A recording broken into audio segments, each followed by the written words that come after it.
जय माता जी की साथियों, मैं आपका अपना भाई कुंवर दिलीप सिंह। आज हम बात करेंगे राजपूत संस्कृति के 5 ऐसे प्रतीक जिनकी जानकारी हर युवा को होनी चाहिए।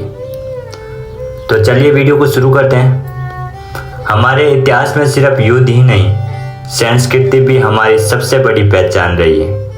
आज की तेज तरार जिंदगी में हम अपनी जड़ों से दूर होते जा रहे हैं, लेकिन भाइयों, अगर संस्कृति को भूल गए तो पहचान भी खो देंगे।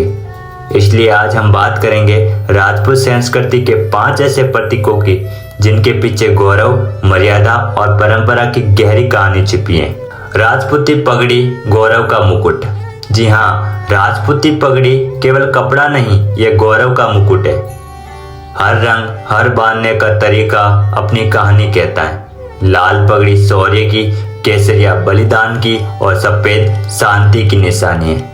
पहले जब कोई मेहमान दरवाजे पर आता तो पगड़ी उतार कर सम्मान दिया जाता था, क्योंकि यह सर की शान है। आज कई युवा इसे फैशन समझकर पहनते हैं, लेकिन असली पगड़ी सिर पर संस्कार बनकर बैठती है। तलवार शौर्य और धर्म का प्रतीक। राजपूतों की तलवार सिर्फ युद्ध का हथियार नहीं, ये धर्म और न्याय की रक्षा का प्रतीक है। जब कोई राजपूत शपथ लेता था तो तलवार को साक्षी मानकर वचन देता था। तलवार को कभी पांव नहीं लगाते, उसे नमस्कार करते हैं। आज तलवार सिर्फ दीवार पर सजावट ना बने, उसकी कहानी युवाओं के दिल में जिंदा रहनी चाहिए। हर किले पर लहराता ध्वज सिर्फ कपड़ा नहीं था, एकता और स्वतंत्रता की पहचान था। जब दुश्मन चारों ओर होता तब भी किले पर लहराता झंडा राजपूताना की हिम्मत दिखाता था।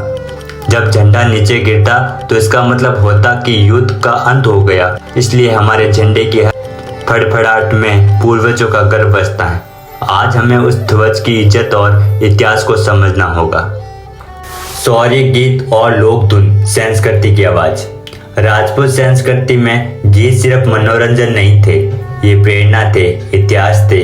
ढोला मारू, वीर गीत, गौरव गाथाएं, ये वो गीत हैं जो युद्ध से पहले जोश भरते थे और शांति में परंपरा को जिंदा रखते थे।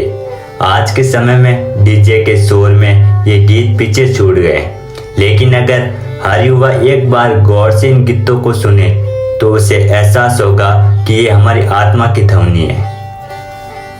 मेहमान नवाजी और मर्यादा असली पहचान। राजपूतों की सबसे बड़ी विशेषता थी उनका व्यवहार, चाहे दुश्मन क्यों ना हो। जब वह मेहमान बनकर आता तो उसका सत्कार शेर की तरह किया जाता था। आओ, बैठो, खाओ, पियो, ये सिर्फ परंपरा नहीं, संस्कार थे। हमारी संस्कृति में अतिथि देवो भव सिर्फ नारा नहीं, जीवन शैली थी।